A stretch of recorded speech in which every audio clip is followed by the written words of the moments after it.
Bonjour et bienvenue dans ce nouvel épisode de Messages à caractère informatique, épisode numéro 147.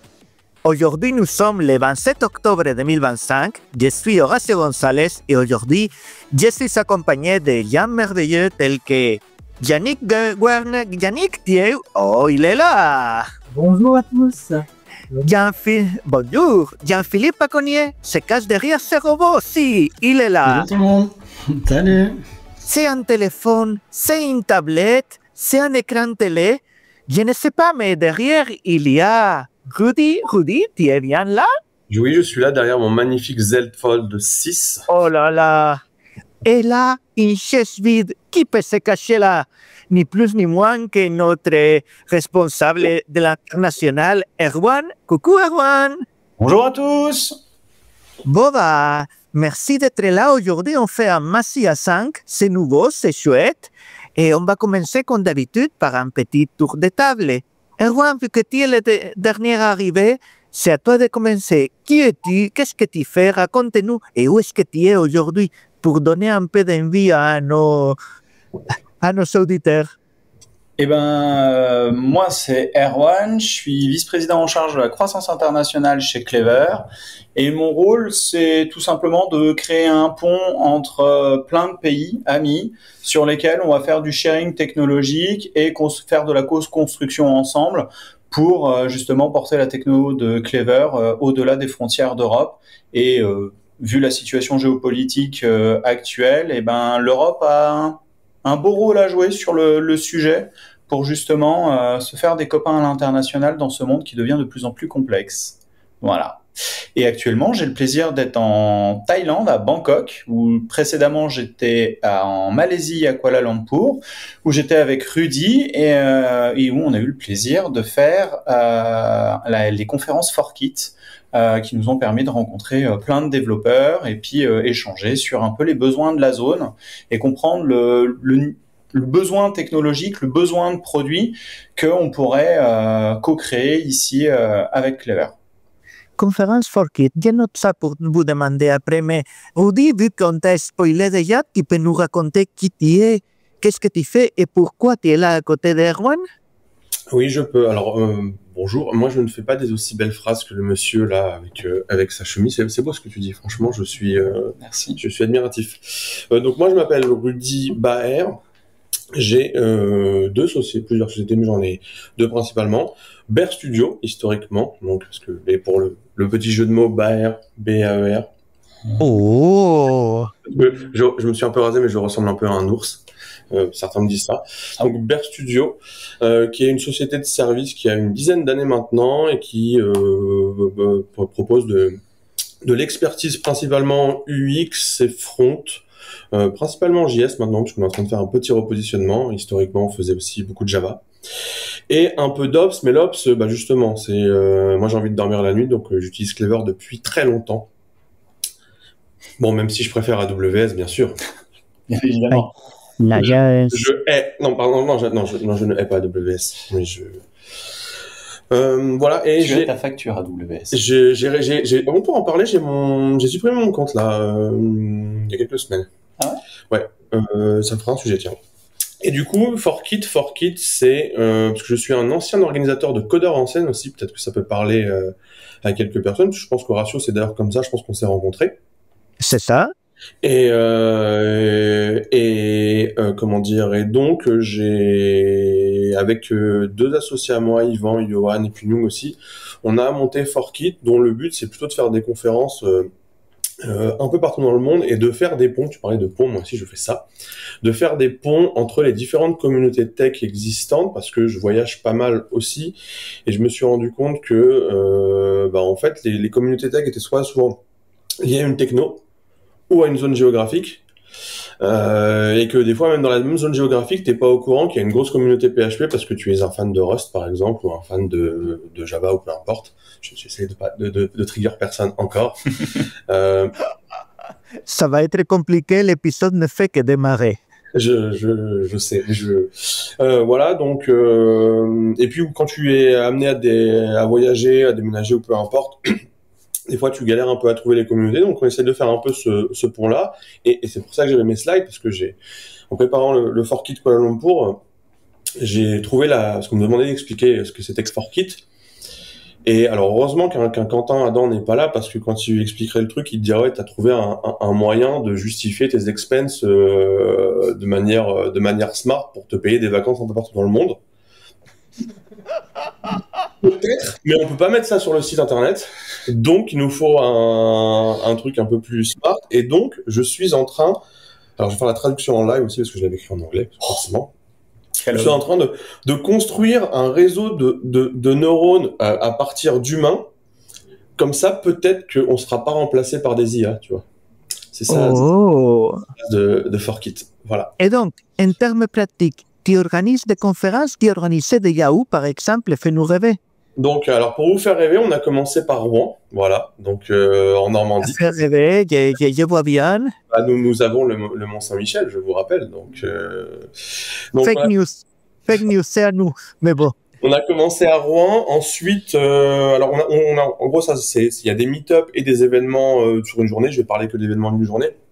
On a fait un à Rouen, à Tunis et à Kuala Lumpur. Et là, nous en avons, donc ça c'est dans le passé, et nous en avons 3 en préparation pour 2026. Un à Hanoï, au Vietnam, le 7 mars 2026. Un à Tunis, le 5 ou 6 avril 2026. Et un autre à Rouen, le 6 ou 7 juin 2026. Et les CFP vont ouvrir bientôt sur Conférence Hall. Cool. Voilà. Wow. Bah, Rouen à Kuala Lumpur, des confs ouverts avec des CFP ouverts.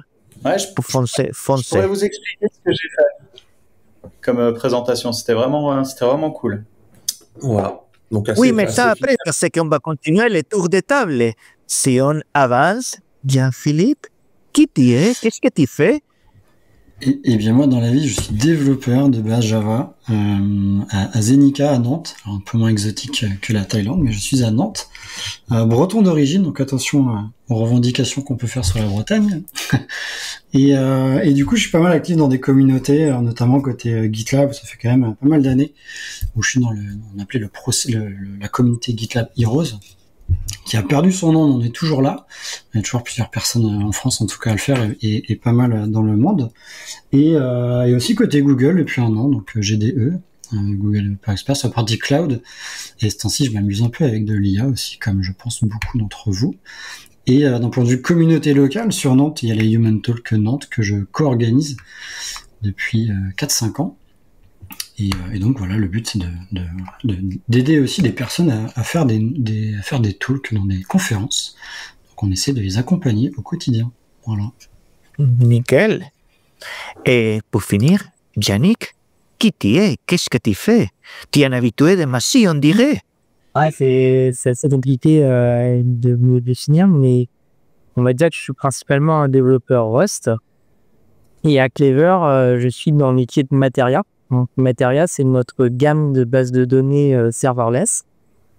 Et du coup, je m'occupe de venir implémenter les protocoles qui vont me permettre après de fournir les services à nos clients. Donc, on a sorti très récemment la nouvelle version de Materia Calais, qui est une implémentation du protocole Redis. Et on a aussi implémenté le protocole ETCD pour pouvoir soutenir nos besoins pour Kubernetes. Donc, j'ai eu plaisir de pouvoir travailler sur ce sujet pendant pas mal de mois. Et là, j'ai le plaisir d'annoncer publiquement que notre Kubernetes Manager est en bêta et qu'on a des clients externes qui sont en train de le tester. Vous aviez pensé que c'était pas vrai, que c'était de Vaporware, mais il est là et on a des clients qui le testent. Et c'est en grande partie grâce à Yannick qui a travaillé dans la réimplémentation de etcd sur Materia. Bravo. Le fameux TCD. TCD, c'est ça. Tiens, et Yannick, quitte à être là, j'ai entendu dire qu'un de tes side projects, parce que Yannick n'a pas un side project, il a 327 au moins en parallèle, un side project, c'était une petite réimplémentation d'une certaine bibliothèque de bases de données bien connue.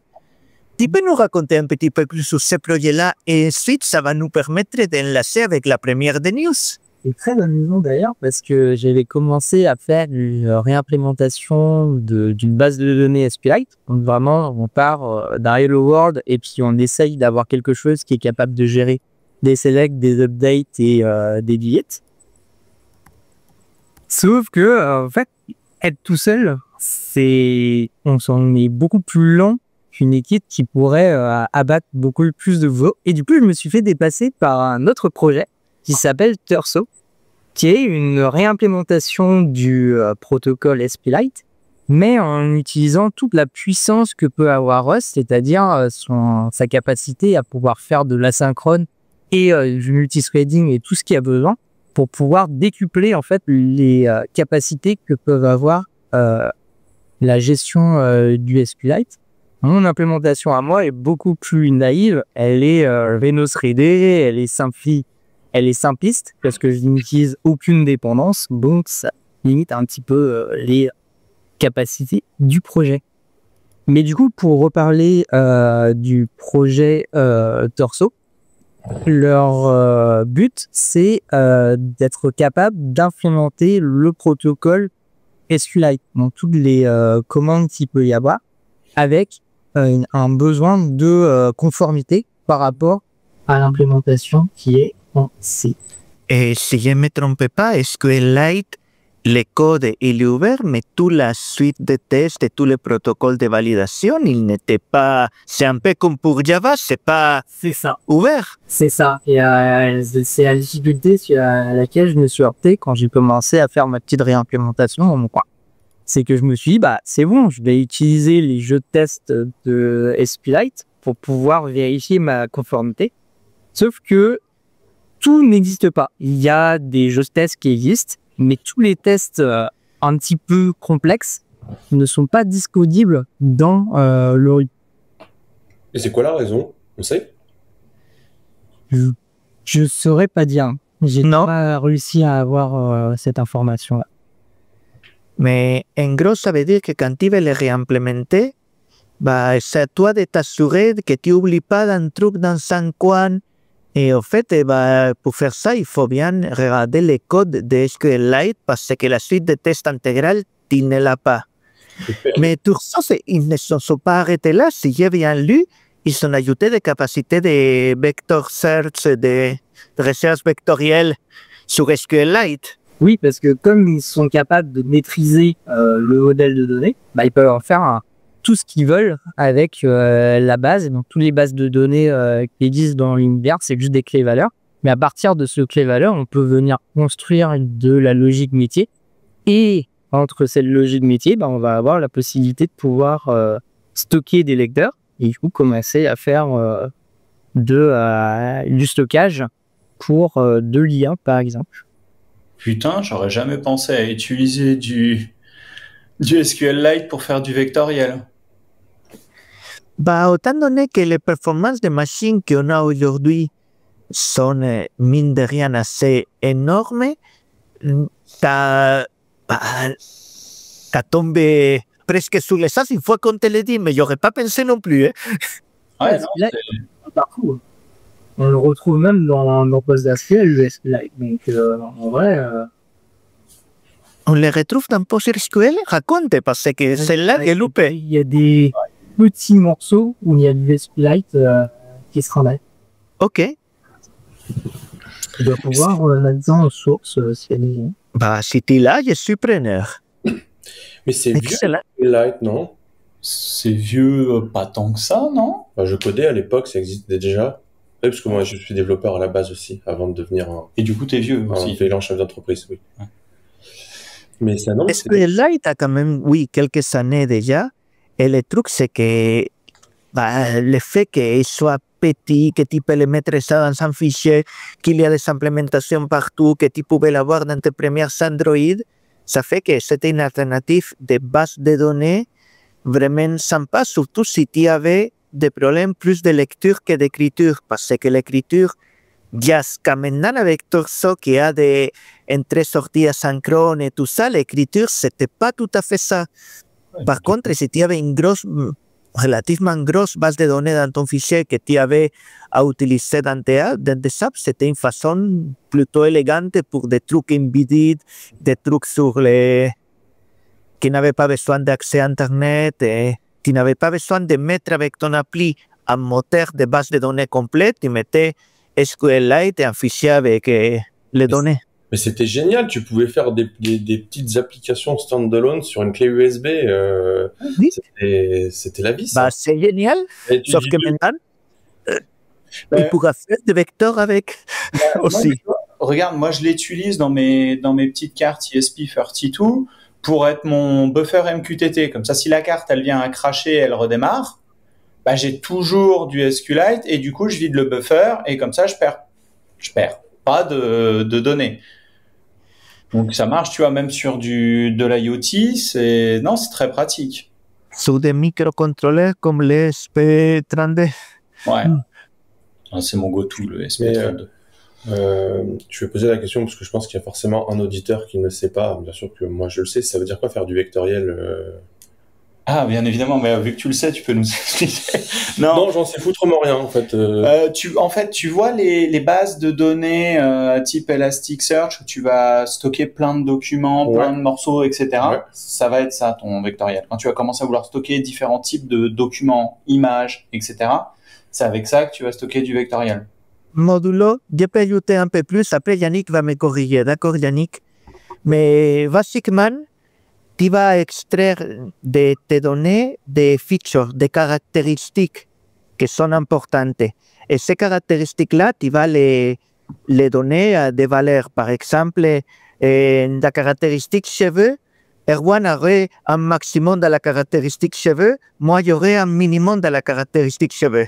Après, nous, et le reste, on est au milieu. Voilà, et vous êtes tous au milieu. Et donc, pour les données, il va y avoir plein de caractéristiques. Et chaque caractéristique a une valeur. Donc, ça va nous donner pour chaque record de la base, ça va nous donner un vecteur n-dimensionnel. Avec cheveux maximal pour Erwan, cheveux minimal pour Horacio, et accent minimal pour Erwan, accent maximal pour Horacio, par exemple. Et donc, on va stocker ces vecteurs-là, on va stocker ces caractéristiques-là. Et c'est utile parce que les moteurs de langage type LLM, ce qu'ils vont faire, c'est de composer les termes qu'ils ont besoin en caractéristiques. Et donc, ils vont chercher les vecteurs les plus proches, ou les n vecteurs les plus proches à ce qu'ils cherchent. Et donc, on va pouvoir chercher quelque chose qui ressemble, selon les caractéristiques, les plus au terme recherché. Donc, c'est une façon de recherche que tu ne vas pas récupérer exactement les données que tu veux, tu vas récupérer les enregistrements qui ont les caractéristiques les plus semblables à ce que tu veux. Ok, je vois. J'ai appris quelque chose. Et donc là, c'est une façon de faire qui est assez différente de la recherche classique, très cartésienne, où tu cherches les objets qui ont telle valeur. Là, c'est une façon de faire des recherches, des trucs qui se ressemblent à peu près à ça. Et la base va faire simplement des calculs vectoriels pour trouver quels sont les vecteurs les plus proches, donc les choses dont les caractéristiques sont les plus proches. Ok.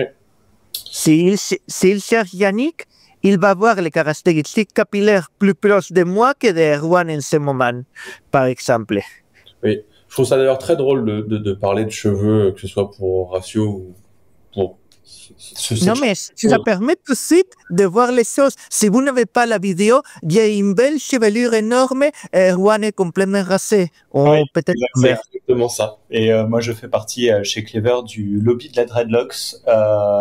J'ai déjà, depuis que je suis arrivé chez Clever, multiplié par 3 le nombre de dreadeux. C'est beaucoup, trop. Oui. Trop. Bon.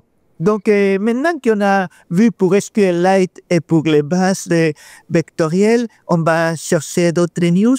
Jean-Philippe, il y avait quelques news à nous partager? Moi, c'est pas du tout lié à la base de données, par contre. Oui, bonjour, sciences d'univers, c'est ça qu'on veut. Ah ouais, Moi, il y a un truc qui m'a intéressé, c'était un projet de GitLab. Oui, du coup, j'ai le nez dans GitLab un peu. Ah oui. C'est un projet qui s'appelle GitLab Knowledge Graph, donc le GKG, qui du coup permet d'avoir une représentation graphique de vos dépendances sur vos projets. Donc c'est intéressant, et c'est pas que les dépendances en termes de dépendances extérieures, mais les dépendances, enfin aussi le lien entre vos fichiers, vos classes Java ou etc. Donc c'est un outil qui est sorti en bêta, qui est très intéressant, qu'on peut déployer rapidement simplement sur sa machine, et qui permet voilà, donner de l'info aussi supplémentaire sur quand on arrive sur un projet, pour voir si je modifie ce fichier là, qu'est-ce que ça va casser. Donc c'est vraiment en mode bêta. Il y a des features qui arrivent au fur et à mesure, et c'est intéressant. En tout cas, j'ai passé du temps à m'amuser sur des projets perso ou des projets chez mon client, pour voir un peu ce que ça donnait visuellement en fait un projet. Et c'est marrant, voilà. Donc j'ai passé un peu de temps. Tu as essayé sur des gros projets avec plein de dépendances et tout ça, ou... Ouais, des gros projets Java où justement, là, c'est là où ça commençait à être compliqué. Après, c'est un peu logique, c'était le début. Ah ouais. Mais sur le graphe, il y avait plein de ronds qui explosaient dans tous les sens, avec des liens vers des fichiers, vers des properties, etc. Mais bon, derrière, après, visuellement, il va falloir imaginer. Mais ce qui est marrant derrière, c'est qu'ils ont mis un peu d'IA avec des technos, avec du MCP, etc. Donc je pense qu'il y a des idées derrière la suite, et que ça va pouvoir être intégrable. Par exemple, j'imagine dire, tiens, si je change de fichier, qu'est-ce que ça fait sans avoir le graphe? On va pouvoir avoir des explications textuelles. Donc voilà, moi c'est passé un petit moment là-dessus à faire aussi des issues, essayer de corriger 2-3 trucs. Alors c'est du Rust, alors je préviens tout de suite, je suis pas du tout un fan de Rust, enfin un adepte de Rust plutôt, donc j'ai pas pu modifier des choses là-dessus, mais voilà, on parlait de Rust tout à l'heure. Ils le disent à chaque fois. Ouais. Ah, je sais que... Ah, mais ça a l'air sympa comme... Ça voudra surtout dire que Claude va arrêter de péter mon code. Moi, c'est surtout ça que je vois. Avec un truc bien fine-tune et tout, il voit bien toutes les dépendances, les properties et tout, Claude Code, il arrêterait de me péter mon code. Non, je pense pas. Mais par contre, il va pouvoir expliquer mieux pourquoi il te l'a pété. Peut-être. Et du coup, c'est fourni sous forme de quel format? C'est visuel, c'est du texte, c'est quoi qu'on va avoir comme... C'est visuel, ouais.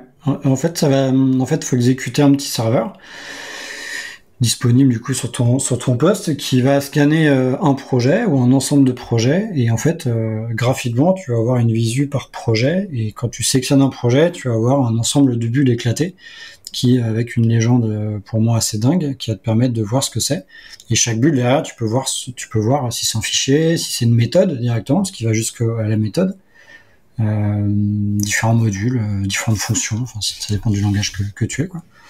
Et il supporte plein de langages?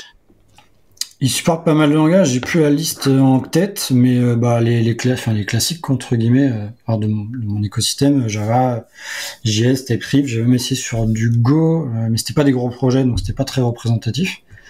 Mais ouais. PHP aussi, je pense. Donc c'est intéressant. Après c'était une première bêta, comme j'ai déjà dit, donc je pense que il y a pas mal de choses qui vont changer. Peut-être que c'est un projet qui va tomber aux oubliettes, mais en tout cas, voilà, il est dispo, open source, dans le repo Rust de GitLab. Voilà, c'est cool. Je suis en train de voir les sites, la page de site déjà assez complète, ce qui est un point très sympa. Sur les MCP, effectivement, je pense, Erwan, que ça peut bien aider à qu'il y ait des choses qui cassent moins. J'imagine que si ça peut donner à Claude ou d'autres la capacité de comprendre la structure des projets sans aller fouiller dans ton code et essayer de supposer, ça peut carrément améliorer des choses. Ouais, souvent, moi, dans mes cas de où il casse, il fait la moitié du chemin, tu vois. Il est en mode best effort, mais il oublie juste de modifier le dernier fichier parce que, tu sais, dans leur analyse sémantique, ils peuvent pas tout foutre les 4000 lignes de mon code d'un coup dans son token. Et du coup, je pense que, tu vois, là, il aurait toujours, tu vois, je pense, un petit fichier MD qui lui explique rapidement les structures, les propriétés dès qu'il fait une recherche, et après, il est capable de pas oublier, je dirais, une modification. Et ça doit être, ça peut être vachement cool. Et en plus, c'est codé en Rust. Et moi, j'aime bien le Rust. Et un truc intéressant, c'est que vu qu'il y a du MCP derrière, on peut imaginer d'autres outils. J'imagine que, alors je connais pas Claude, mais peut-être que, vu que tu parles de Claude, peut-être qu'il peut se connecter à des MCP et du coup faire directement le lien entre comment est structuré mon projet, et en fait, au lieu d'aller chercher des trucs à droite à gauche, il va directement dedans et il sort C'est Exactement. moins de bêtises. Voilà. Waouh. Ouais. Bah, super. Super découverte. Ouais. Bah, tu vois, c'est ça que j'aime dans les massifs. Je pars toujours avec de nouveaux outils à tester. Bon, bah, Ça se rapidement en plus. on va partir sur la suite. C'est aussi à tester, mais c'est beaucoup moins utile dans la vraie vie, je pense. J'ai cru voir passer une démo de Minecraft sur une calculette Numworks. Qui a mis les liens là? C'est moi. Vous savez, la Numworks, c'est la calculatrice scientifique, graphique, ouverte et même pas trop chère. Je me rends pas trop cher en plus. Et c'est la calculette qu'on avait quand on est, enfin, c'est le même genre de calculette qu'on Oui. avait quand on était au lycée, on est d'accord? Oui, nous on code en basique, frère. Ah non, alors moi, je te rappelle, je suis CEO, moi j'écrivais soleil avec ma calculette. D'accord. Mais là, ah mais ça c'était la Casio. La Numworks, c'est une super calculatrice, mais je ne m'attendais pas à voir tourner Minecraft. Racontez-nous. C'est une personne qui il est pas très vieux en plus parce que il est encore au XC et du coup il s'est dit est-ce que je pourrais faire tourner Minecraft sur ma calculette. Moi à l'époque j'avais le TI-82 et mon objectif c'était de faire tourner un Pong ou un Tetris sur ma calculette. Lui, carrément, son objectif, c'est de faire tourner un jeu en 3D. Normal. Sauf que le souci d'une calculatrice, même si c'est une Numworks, c'est qu'il y a 256 kilos de RAM. Donc ça veut dire qu'il va falloir faire quelques petits choix parce que Minecraft, c'est 8 gigas de RAM pour le faire tourner. Du coup, il s'est restreint un petit peu dans sa capacité à faire les choses. Au lieu d'avoir un monde infini comme on peut avoir sur Minecraft, il va avoir une ce qu'on appelle un chunk. Donc un chunk, c'est une zone de 16 par 16 par 256 où on va pouvoir aller placer des blocs, détruire des blocs et se balader en fait sur le terrain. Et cette personne-là, elle s'est dit, mais qu'est-ce que je pourrais faire avec ce système-là qui me permet de placer les blocs? Déjà, pour placer les blocs, il a dû bien réfléchir parce que une calculatrice Numworks, c'est une calculatrice. Ce n'est pas un ordinateur. Du coup, il n'y a pas de carte graphique sur une Numworks. Donc, il a dû réimplémenter l'intégralité du pipeline graphique qui permet de venir créer d'abord des faces triangulaires. Il a quel âge? Les GDI. Bon, il doit avoir 17 ans, non? Moi j'embauche, hein. Moi j'embauche. Moi, je devais te couper, mais moi j'écrivais soleil avec ma calculatrice, les gars. Tu vois, c'est... J'en ai un. Tous logés à la mort en fait. Et du coup, à partir du moment où il a été capable de modéliser sa face triangulaire dans la mémoire, il a fallu qu'il émule le fonctionnement de qu'est-ce que fait une carte graphique quand il projette un triangle sur une caméra. Donc il a tous les algorithmes qui permettent de faire ce qu'on appelle la rasterisation des triangles sur les pixels du plan 2D qui est la caméra. Et à partir de là, il a commencé à construire des cubes. Il s'est aperçu que les cubes, c'est 6 faces. Mais quand on est en train de regarder un cube, on ne voit pas toutes les faces d'un cube. Souvent, on voit le bas et on ne voit pas l'arrière. Parce que c'est derrière. Exactement. Et du coup, ce qu'il a fait, c'est qu'il a fait toutes les optimisations qu'il peut y avoir dans une carte graphique, ça s'appelle le culling. Ça veut dire on va virer les faces qui ne sont pas dédiées. Et de la même manière, on ne voit pas les faces de l'intérieur, parce que c'est à l'intérieur du jeu. Donc, il a su couper ici toutes les faces qui étaient à l'intérieur. Je pense qu'à mon âge, j'aurais pu penser à ce truc-là, de me dire, on va pas faire toutes les faces. J'aurais peut-être pas su l'implémenter, je saurais toujours pas l'implémenter. Il pensait à ça, tu vois, je pense que j'aurais peut-être eu l'idée. Ouais. Ah ouais, mais il a été obligé, parce qu'il a 256 kilogrammes. Et du coup, il n'a pas eu son bac parce qu'il a fait que ça au lieu de bosser son bac et il a raté son bac. Donc voilà, les enfants, si vous nous écoutez, c'est bien de faire des conneries avec votre calculatrice, mais il faut travailler à l'école. Ils rentrent peut-être à galère. Est-ce que besoin de travailler?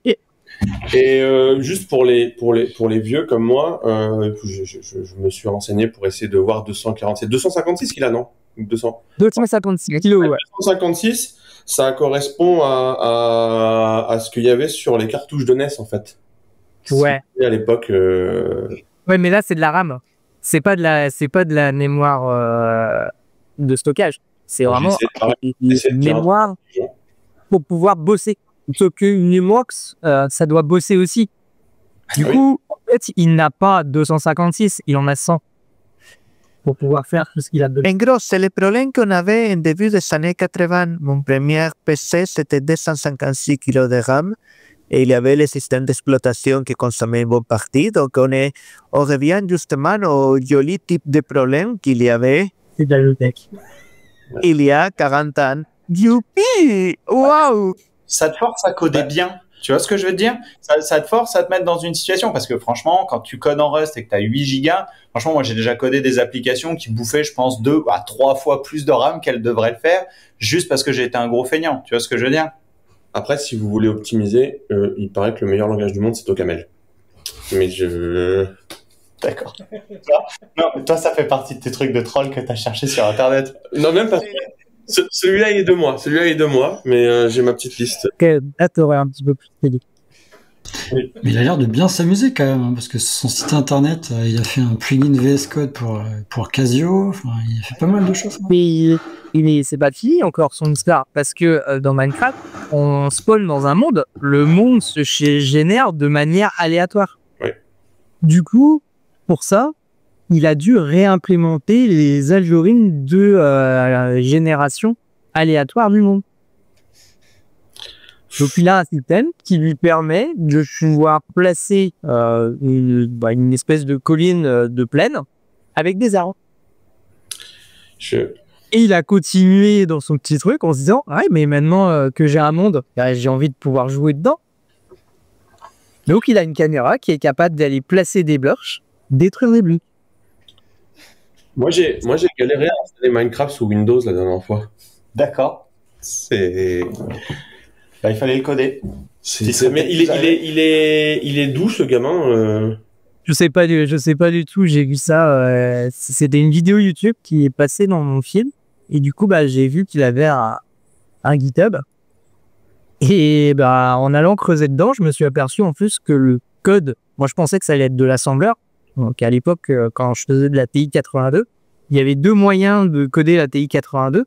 Soit on faisait du basique, soit on faisait du axe parser. Le axe parser, c'est de l'assembleur. Donc je me suis dit, ça va être pareil, quoi. Ça va être de l'assembleur. Non, tout écrit en Rust. Donc l'intégralité de la codebase est lisible par n'importe qui, ou en tout cas une IA peut le lire super facilement. Et si vous avez envie de regarder un petit peu comment ça marche à l'intérieur, c'est très intuitif. Tu veux un langage qui tient la RAM, tu fais du Rust, ça se tient. Et puis si tu veux réduire encore plus, tu fais du OCaml. Putain.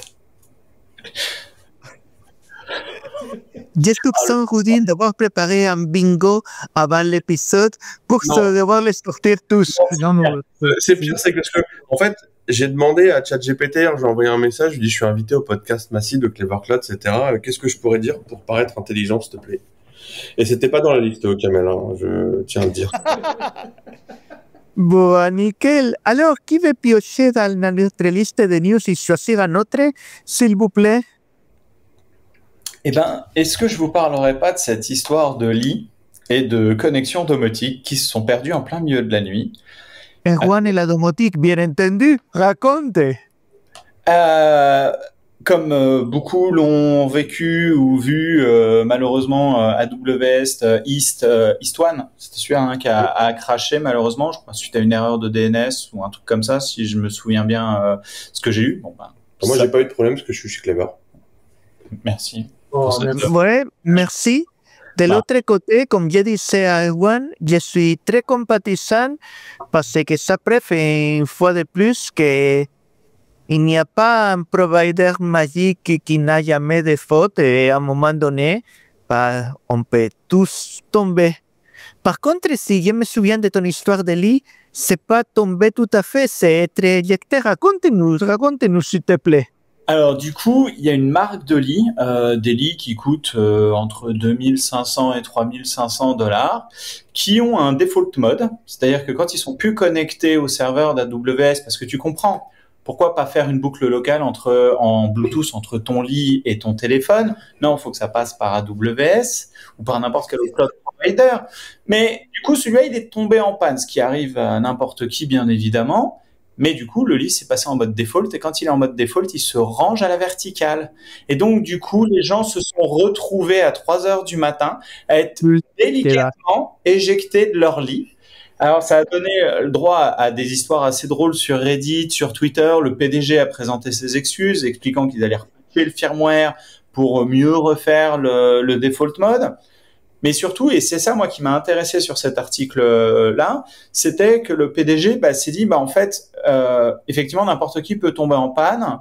Donc en fait, comment je peux réduire ma dépendance au cloud? Pas dans le sens no cloud, mais vraiment dans la réflexion de comment je peux optimiser pour avoir peut-être plus de fail-safe, plus de garde-fous, penser une stratégie multi-cloud. Alors, c'est très, très onéreux de se lancer dans une stratégie multi-cloud. Je veux dire, même si tu fais du Kubernetes, le temps que tu l'adaptes sur ton K8s de chez Google, de chez Amazon ou whatever, ça te coûte du temps, ça te coûte de l'argent, et pour un scénario qui est de probabilité assez faible quand on y réfléchit bien maintenant, vu les garanties qui nous sont fournies par les grands GAFAM, les plus grands DC qui sont tier 3, tier 3+, ou voire même tier 4 pour beaucoup d'entre eux. Donc, moi, c'est vraiment ça qui m'a surpris dans leur axe, c'est de se dire, en fait, au lieu de juste peut-être réfléchir la chose en low-tech et revenir justement à un mécanisme simple. On a quasiment tous des smartphones maintenant. Ton lit il est connecté avec le Bluetooth de ton smartphone et juste pour faire de la domotique assis debout couché, c'est largement suffisant. Oui, le protocole Bluetooth est troué du popotin parce que c'est pas le meilleur protocole de sécurité.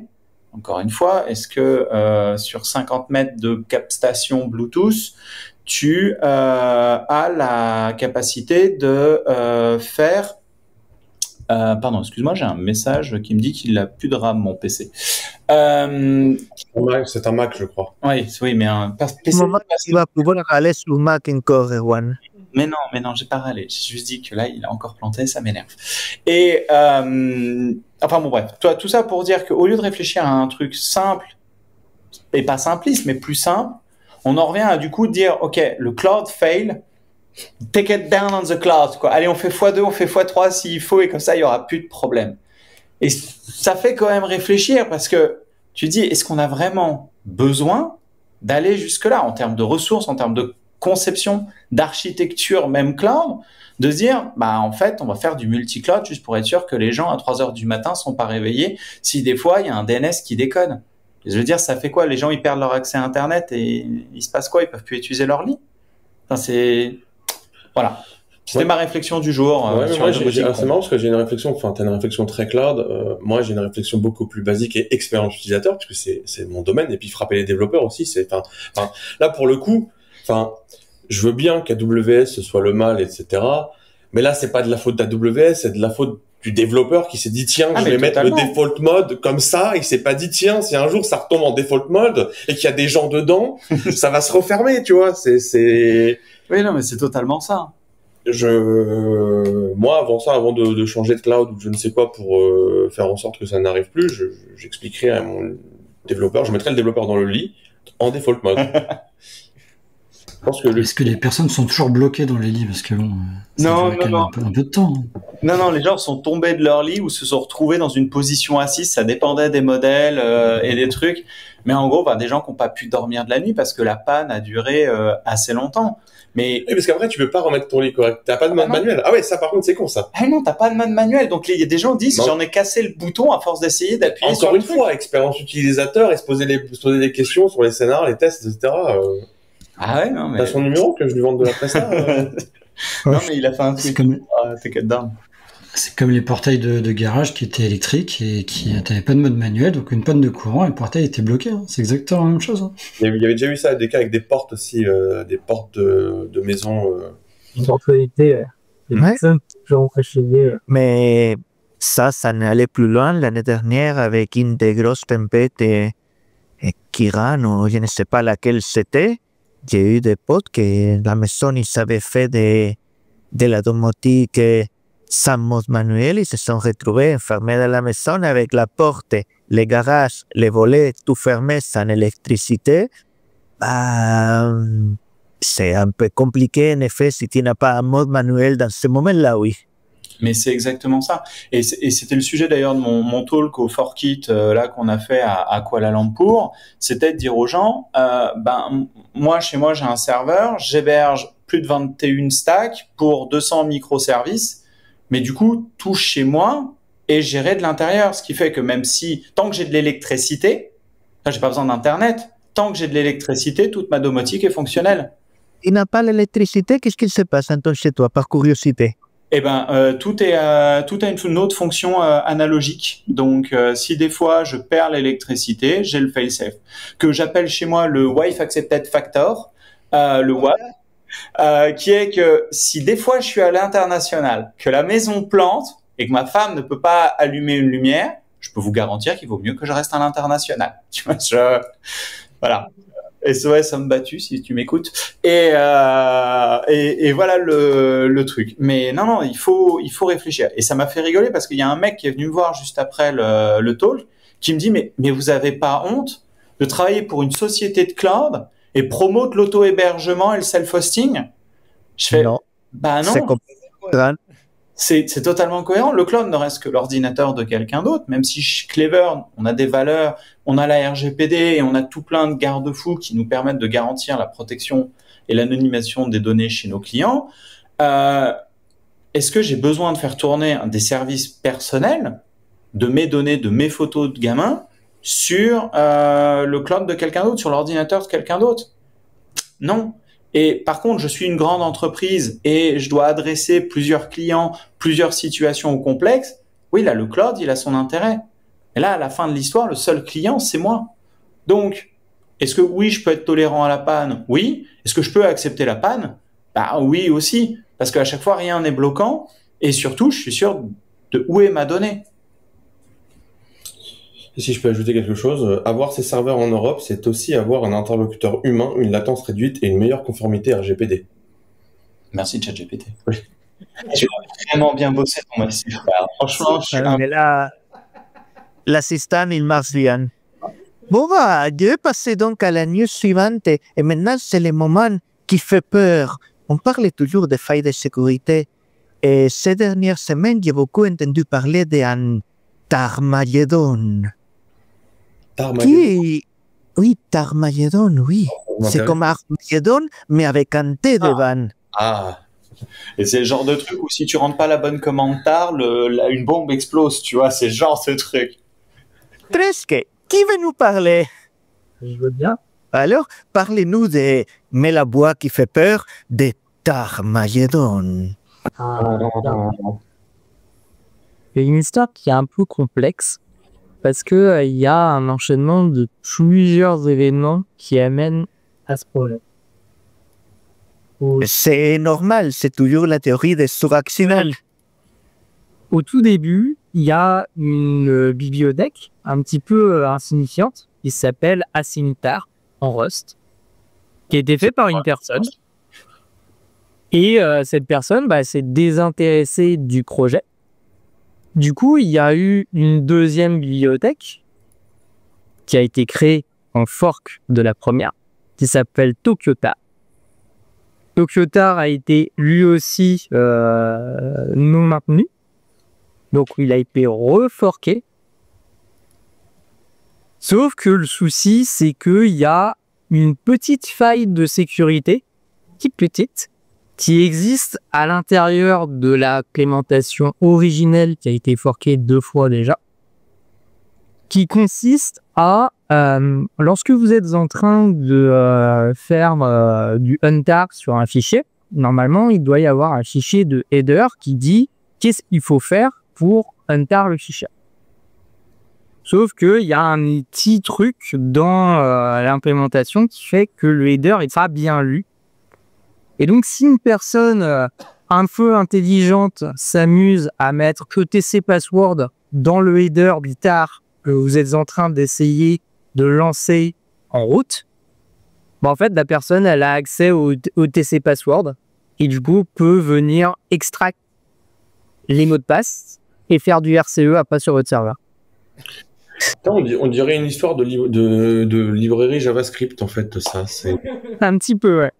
Et là, bah, pour le coup, le langage me change bien. Le problème initial étant que bah, ce code-là n'était plus maintenu par personne. Sauf que bah, il a été utilisé dans plein de bibliothèques, donc test container côté Rust, mais également dans un projet qui s'appelle UV. Donc UV, c'est le package manager Python.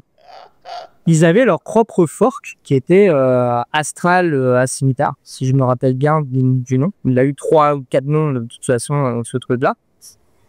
Là maintenant, c'est patché. Mais si vous avez des anciennes versions de UV qui tournent en route surtout dans des CI, ça peut être intéressant d'aller regarder ce qui se passe. Parce que si votre CI, c'est pas juste un conteneur Docker, mais si c'est une VM qui tourne en faisant tourner un runner GitLab, par exemple, il se peut qu'il y ait des choses qui peuvent se passer.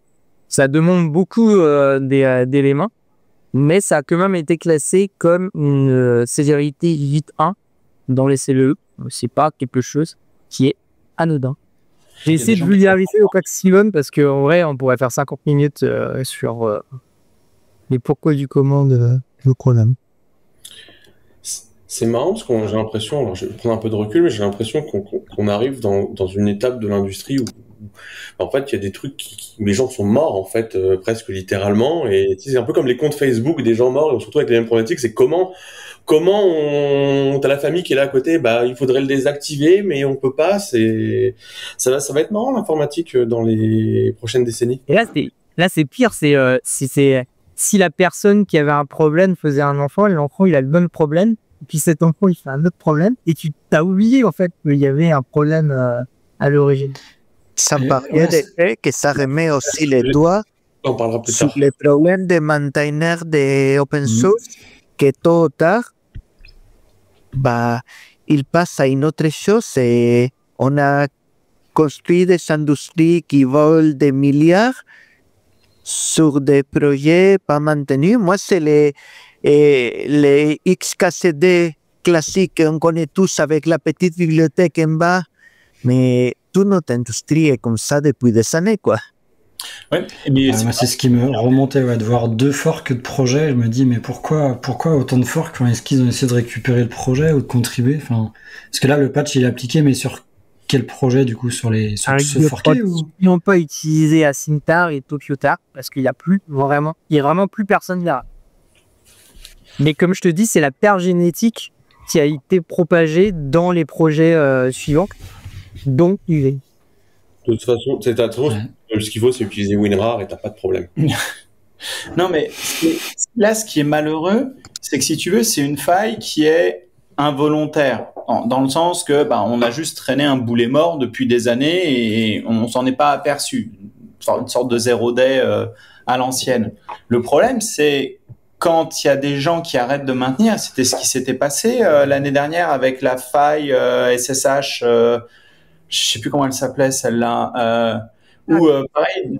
C'était du social engineering. Oui, mais c'était aussi un maintainer qui était au bout de souffle, quelqu'un qui a proposé de l'aide.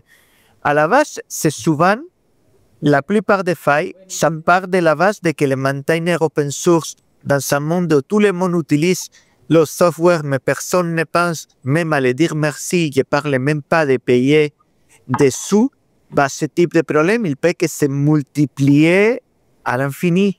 Et Rudy a bien évoqué tout à l'heure, ça c'est même pas regarder ce merveilleux écosystème appelé NPM. Mais ça, après, pour nous, je sais qu'on avait essayé de donner, parce qu'on est conscient de ça chez Bear Studio, et on donne de l'argent, parce que en fait, t'as des défiscalisations, tu donnes de l'argent. Et non, mais blague à part, en fait, il y a un truc, c'est compliqué parce que Oui. en France, tu peux donner comme à des assos ou autres, tu peux faire des dons, mais t'as pas de reçus en fait fiscaux. Et tu as des boîtes qui pourraient, nous on pourrait donner, tu vois, justement, le mainteneur qui est tout seul, tu vois, on leur a pas donné des millions de dollars, mais tu pourrais essayer de donner un peu, mais t'as pas de, c'est pas si simple que ça en fait de donner de l'argent. Ils ouvrent des Patreons ou des trucs café machin, mais ça t'as pas de, au niveau enfin, une entreprise qui doit donner de l'argent à un développeur externe, c'est pas évident non plus quoi. Non, parce que les développeurs, soit ils doivent se déclarer auto-entrepreneurs, soit ils doivent monter une structure. Et c'est pas considéré un projet d'intérêt général comme des assos, certains types d'assos. Et pourtant, des bibliothèques open source mériteraient bien d'avoir le statut associatif et projet d'intérêt général et tout ça, mais... Il y a une plateforme qui permet de centraliser tout ça, tu vois, genre Balkany qui nous aiderait à monter le truc. Il y en a, je crois qu'il y a des trucs qui se montent, mais le problème c'est que enfin après il y a aussi un truc, c'est que, et on parle même pas des États-Unis avec leur juridiction par État, mais c'est que c'est pas les mêmes fiscalités, c'est pas les mêmes trucs en fonction du pays, et ça c'est compliqué quoi. Je trouve que quand on sponsorise un projet open source, en fait on sponsorise la personne qui a fait le projet, et en fait ça peut paraître bizarre aussi. Je sais que côté Zenica, on sponsorise des projets, et en fait on se retrouve à sponsoriser la personne, donc c'est vrai que ça fait comme si on donnait de l'argent à quelqu'un. Alors qu'au final, oui, c'est sûr que l'argent lui revient, mais en fait, on booste pas le projet qu'on aime ou qu'on utilise ou qu'on veut mettre en avant. On ne sait pas qu'est-ce que c'est en fait, mais je suis complètement d'accord. Janfi, je crois que Erwan et Rudy, on les a perdus momentanément, mais je suis d'accord que, oui, plein de projets, c'est les seuls maintaineurs et sponsoriser, ça veut dire payer à la personne pour qu'il puisse continuer à libérer pour travailler sur le projet et manger des nuits de temps en temps parce que les gens ont envie de manger en effet. Et c'est un problème qu'aujourd'hui il n'y a pas de solution et plein de monde se pose la question, il y a plein d'idées pour trouver le bon modèle. Le sponsoring GitHub, ça aide. Pour rapporter des clopinettes en général, que disait Rudy, il n'y a pas de réseau fiscal, il n'y a pas de défiscalisation, il n'y a pas tout ce qu'une entreprise cherche quand il cherche à soutenir un projet, quoi. C'est pareil, on soutient une personne, on ne soutient pas un projet quand on sponsorise pas. On va continuer donc. Janfi, tu avais d'autres news, raconte. Ouais, alors... C'est basé sur l'IA et en fait bon du coup c'est produit côté Google, mais ils sortent plein de choses côté modèle IA. Ils ont sorti des modèles autour de la robotique et du coup j'ai mis dans les liens un panel de regroupement où en fait on voit que l'IA est partout, c'est ok, tout le monde le sait, mais là en fait ça sort vraiment du contexte et du développement et du coup on voit des robots qui vont posséder de l'IA, qui vont permettre de faire des choses assez impressionnantes. On voit aussi que ça va arriver côté Google TV, ça va aussi arriver dans les Google Home, et je trouve que c'est encore un pas qu'on franchit, où maintenant les gens, tout le monde va avoir accès à de l'IA facilement, et du coup voilà. Et c'est vrai que quand j'avais été au DFS Nantes, il y avait un DevRel de chez Google qui présentait les modèles, il a remontré la vidéo de la robotique avec l'IA, et c'est vrai que c'est impressionnant parce que on voit le robot. Alors les robots dans l'industrie, ça fait longtemps qu'on sait faire bouger des robots, mais là il détecte, on lui demande, je prends la vidéo, on lui demande de préparer un sandwich, il est capable de détecter la tranche de pain de mie, détecter le jambon, le fromage, et de les assembler et de mettre dans une petite boîte. Alors bon, forcément, faut prévoir des petites pinces spéciales pour que le robot puisse le prendre, parce que sinon il écrabouille le sandwich, mais je trouve que voilà, moi c'est un truc qui me fait un peu rêver, ça fait penser au film qu'on voyait quand on était plus petit, avec des trucs qui bougent tout seuls et qui se gèrent en autonomie. Voilà, je trouve ça intéressant et c'est voilà, je trouve ça marrant en tout cas. Excellent. Là, on va me laisser les liens. Et quelqu'un a ajouté sur ces liens-là un lien sur la FOMO AI paradoxe. Mais ouais, c'est moi aussi. C'est vrai qu'on parle d'IA et quand on essaie de suivre du coup les news autour de tout ce qui est agent, les LLM, les RAG, etc., on peut vite être paumé. Et si on fait ça en dehors de ces journées de travail, on peut se dire mince, je rate pas mal de choses. Et du coup, l'aspect FOMO, le fait d'avoir peur de rater des choses, j'ai trouvé ça intéressant. Elle est dédiée à l'IA. Et oui, en fait, parfois, je me rappelle, j'ai mis de côté tout ce qui était RAG. Bon, mais maintenant, on n'en parle plus trop. Alors, on dit que c'est dépassé. Enfin voilà. Donc, faites attention aussi. c'est un petit conseil, faire attention à pas se jeter sur toutes les nouveautés, parce que je trouve que dans l'IA, ça bouge tellement vite qu'on peut avoir l'impression de rater des choses. Moi, un truc qui me pose un souci, c'est le fait que les outils changent très vite et on se retrouve à changer d'outils, mais à une vitesse tous les mois, tous les 2 mois. Ah non, mon assistant de code, maintenant c'est ça. Ah non, pour ça, j'utilisais avant ça et maintenant c'est ça. Mais avant, c'était il y a un mois et il y a 2 mois, j'utilisais encore un autre. Et ce cycle de changement effréné que donne presque pas le temps de s'approprier les outils, c'est extrêmement rapide. Bienvenue dans le monde des librairies JavaScript. Non, j'allais dire la blague, étant développeur JavaScript moi-même, c'est encore plus rapide que les frameworks JavaScript. C'est igual. Comment est-ce que vous faites pour justement essayer de suivre? Est-ce que vous disiez, je me centre sur quelques outils ou quelque chose, ou j'attends quelques mois voir l'outil qui flotte à la surface et celui-là c'est le gagnant, ou vous testez tout pour avoir au moins l'idée d'avoir testé? Allez, on va faire une petite enquête ici à nous 5. Qu'est-ce que vous faites? Moi, j'essaye de comprendre les fondamentaux de qu'est-ce que sont les technologies. Et comme tu dis, j'attends de voir qu'est-ce qui va émerger. Donc, souvent, moi, je suis en retard sur technologie du moment. Mais celle qui surnage, souvent, c'est celle qui va à peu près durer parce que ça va être l'état de l'art du concept du moment. Donc, le moment, c'est même pas 2 mois, mais c'est quelque chose qui me permet justement de ne pas passer l'intégralité de mon temps à regarder tout ce qui est en train de se passer, parce que même les scientifiques eux-mêmes, ils n'arrivent pas à suivre la cadence de ce qu'ils sont en train de produire. Donc c'est assez démentiel comme période. Ok, Jean-Phi, toi, tu fais comment? J'essaie de pas trop m'éparpiller. C'est déjà un truc que j'ai du mal à faire au quotidien. Alors avec l'IA, j'essaye, et du coup, j'essaie de pas faire forcément des tests en mode Hello World ou des trucs rapides qu'on pourrait mettre en base, mais trouver des use cases. Par exemple, sur l'IA, tout ce qui était Copilot, qui était côté GitHub, j'avais pas du tout essayé, ou très rapidement, j'ai juste suivi des vidéos de personnes qui le faisaient.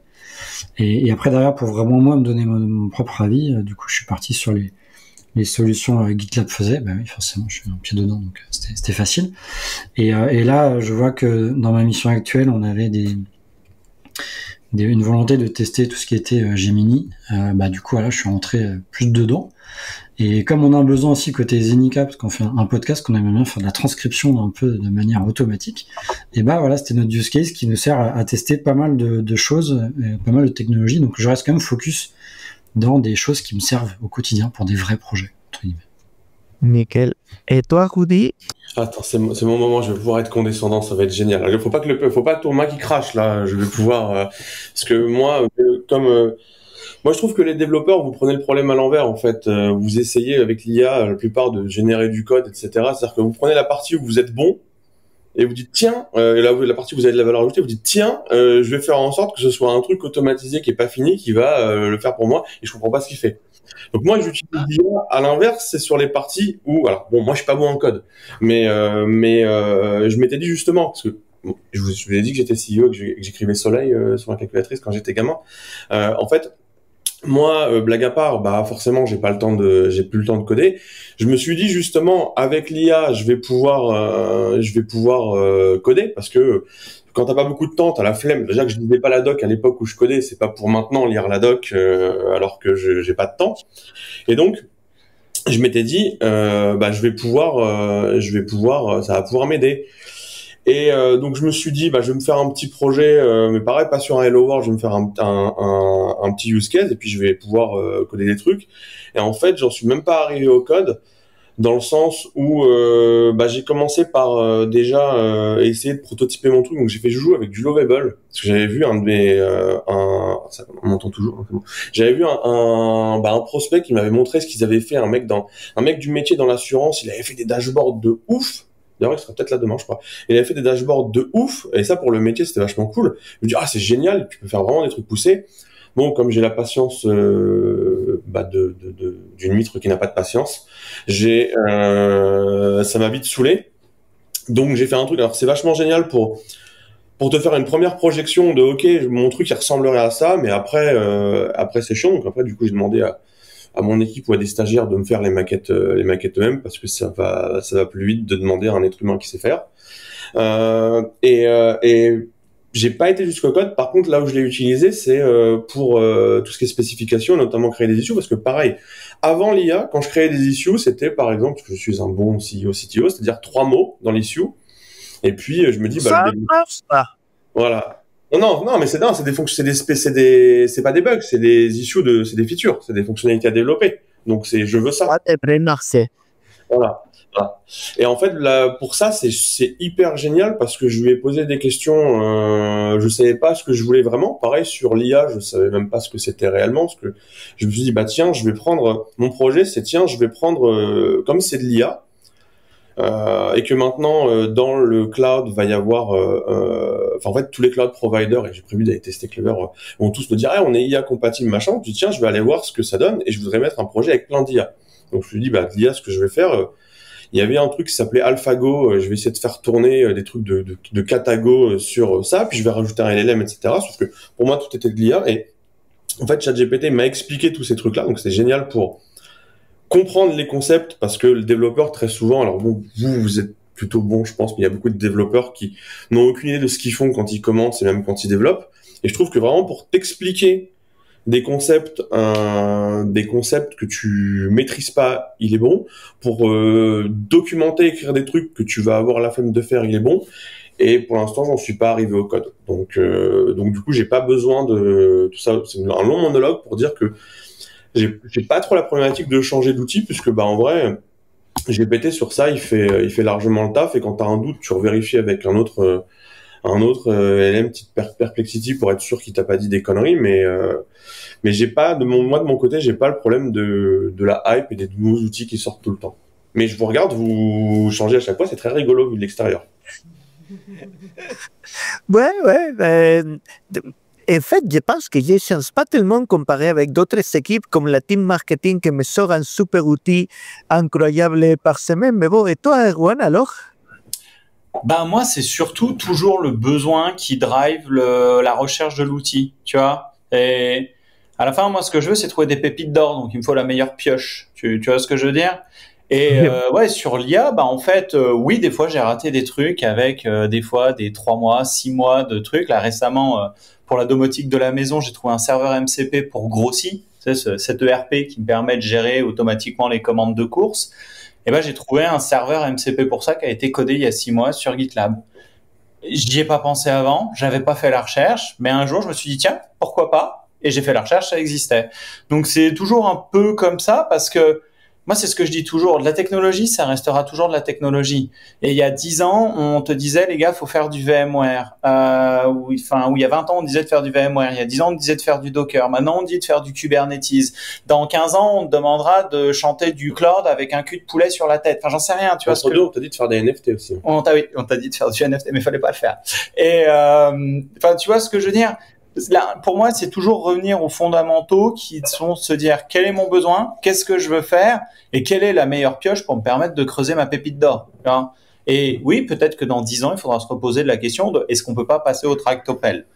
Peut-être, mais keep it simple and safe, comme disent les jeunes. Après, j'ai pas. Wow, merci pour ça. Bon, on arrive presque à la fin. Je voulais, parce qu'on aime bien les outils, je voulais finir avec une petite news que je ne sais pas qui a mis, qui nous a parlé de AltStore. Ah, c'est moi. Boba, tu nous racontes en quelques mots, avant de finir l'épisode, qu'est-ce que c'est AltStore et pourquoi c'est intéressant pour moi? Alors, AltStore, c'est le moyen de pouvoir charger des applications qui ne sont pas dans l'Apple Store sur votre iPad, sur votre iPhone. Moi, j'en ai eu besoin parce que j'étais en train d'expérimenter pour pouvoir fabriquer des applications pour mon iPad. Que je suis toujours en train de jouer avec mon Oculus. Et du coup, j'avais besoin d'avoir ma tablette pour pouvoir faire du debug. Et donc, je me suis dit, bah, ma tablette, elle va être trop bien pour faire ça. Sauf que je me suis heurté au fait que, ah ouais, mais pour pouvoir avoir mon application sur mon iPad, il va falloir que je paye $100, machin. Ah non, mais j'ai pas envie de faire ça. Et donc, bah, en creusant, je suis tombé sur un système qui s'appelle l'AltStore. Donc moi, j'avais l'ancienne version qui s'appelle AltStore classique. Maintenant, il y en a un autre qui s'appelle AltStore PAL qui vient d'arriver. L'AltStore classique, il avait une petite contrainte qui était que vos applications étaient en nombre très limité. On avait droit à 10 applications qui étaient signées en auto-signées en fait, par l'iPad. Et il fallait les refresh tous les 7 jours. Parce que bah, c'était juste un moyen pour les développeurs pour faire les choses. Sauf qu'il y a eu une directive européenne qui a dit à Apple, ah non, maintenant vous ouvrez votre système, vous devez permettre de pouvoir avoir un store alternatif. Et donc le système de AltStore PAL permet justement de venir avoir les applications. Donc c'est vous qui trustez les développeurs que vous avez envie de truster. Si c'est vous-même, vous trustez. Mais si vous avez envie d'aller chercher des applications tiers, vous pouvez aller chercher des applications tiers et du coup les installer sur votre iPad en les signant avec votre propre signature numérique. Et revenons au fait qu'on vit dans un monde merveilleux. C'est AltStore version PAL ne marche bien entendu que si vous êtes en Europe. C'est ça. Parce que Apple a dit, oui, on nous force à avoir des stores alternatifs, on va les permettre, mais seulement dans l'endroit où ils nous forcent. Donc, si vous avez un iPad et vous êtes hors Europe, vous continuez à être dans votre prison dorée et vous ne pourrez pas utiliser AltStore PAL. Même si on utilise NordVPN? Ah, là, je ne sais pas. Je ne sais pas si c'est l'endroit où tu es de point de vue VPN ou l'endroit où il est enregistré ton iPad. Je n'ai pas, je suis pas allé le voir là, les petits mots. Comment on l'installe AltStore? Pardon?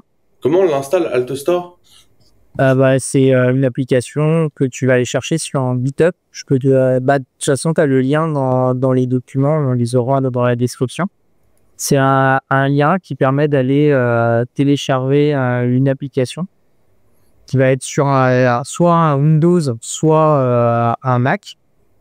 On branche après l'iPad sur le Mac ou le Windows et via ton propre compte iCloud, tu vas venir installer le SOP sur l'iPad. Basiquement, tu t'installes le serveur AltStore pour créer toi-même ton store alternatif. C'est ça. Tu deviens en fait un Apple Pas un store. un e-store, ouais. Un e-store sur ton ordinateur. Alors qu'à la base, tu as juste besoin d'installer une application sur un matériel qui t'appartient, que tu as payé, et pour le faire, c'est la croix et la bannière. Je veux dire, Et tu as de la chance d'être en Europe pour pouvoir le faire parce que sinon tu ne peux pas. Ah bah si, avant tu avais la version classique. Oui, mais... Avec les limitations qu'il y avait. Ouais, voilà. mais du coup, tu vois, regarde, moi je vais vous donner un cas de figure pratique de ce genre de blocage. Quand on est au Kazakhstan pour faire le développement de Clever Cloud au Kazakhstan, on a besoin d'applications locales, c'est-à-dire pour faire du Uber, pour faire des cartes, même des cartes GPS, parce que Google Maps n'existe pas. On me dit, allez sur l'Android Store et installez cette application. Moi, français, Google le Play Store me dit non, vous n'avez pas le droit d'installer cette application sur votre téléphone Android. Je vais pas vous mentir, là, j'ai gueulé en disant c'est pas normal, c'est quand même mon téléphone, j'installe si je le veux et j'ai été vulgaire.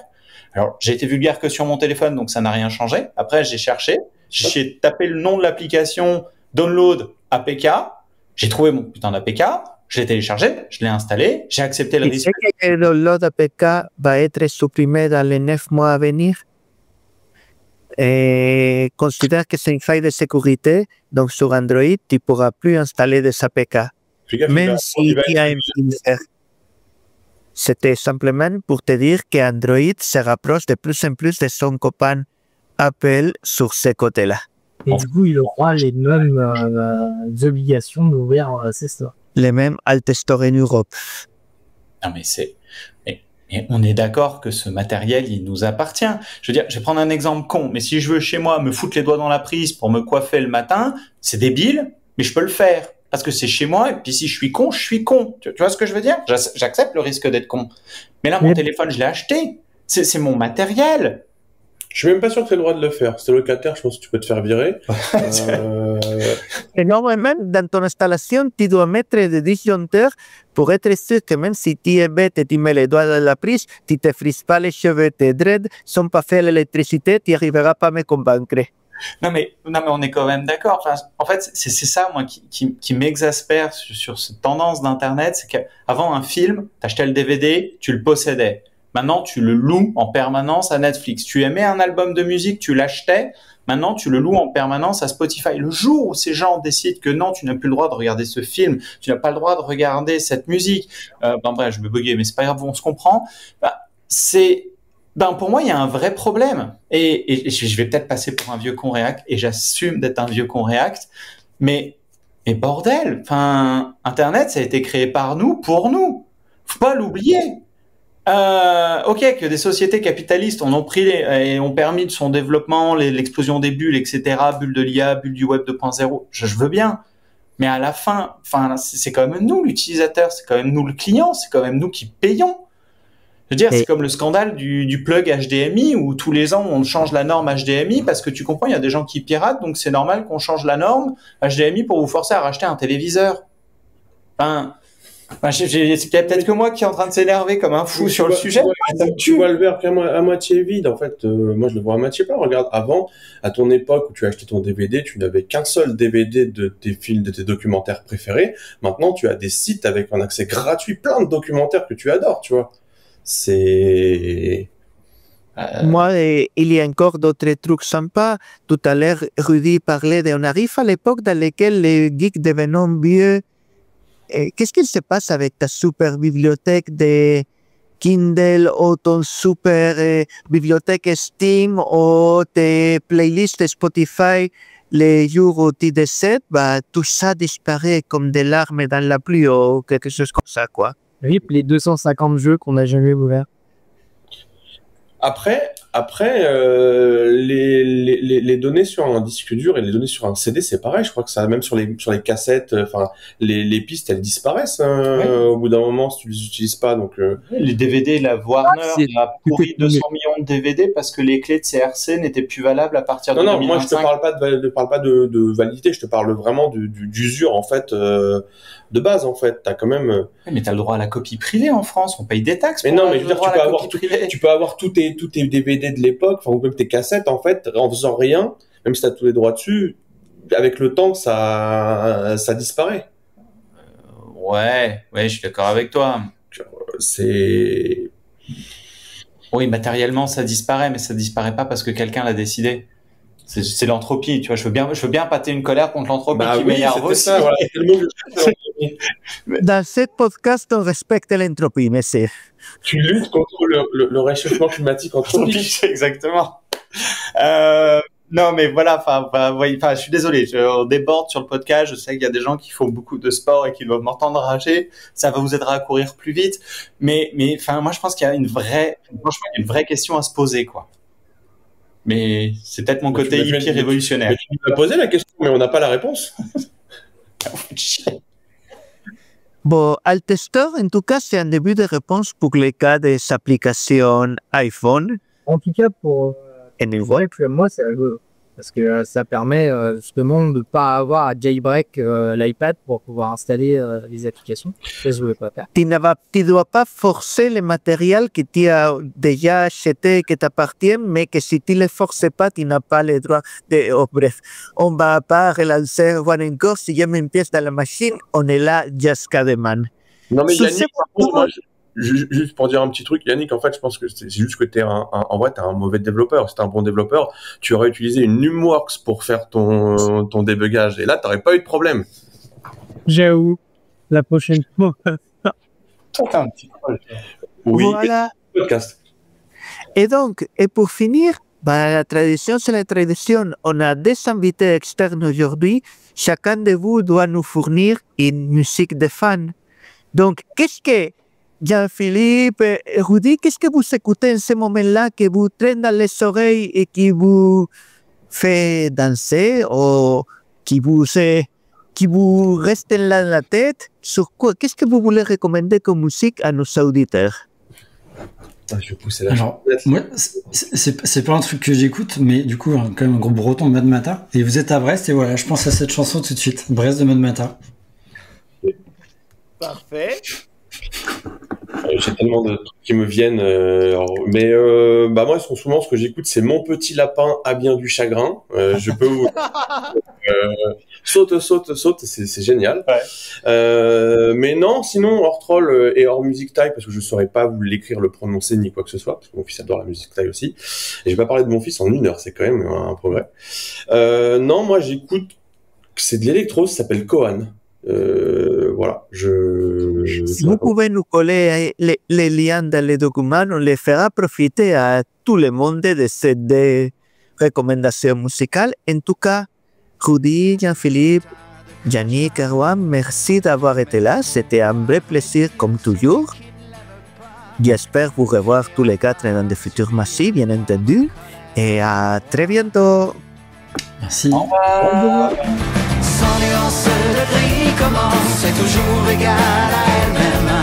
Comme une vieille amie d'enfance, mais de là à dire qu'on s'aime, rien n'est jamais écrit, c'est chaque fois.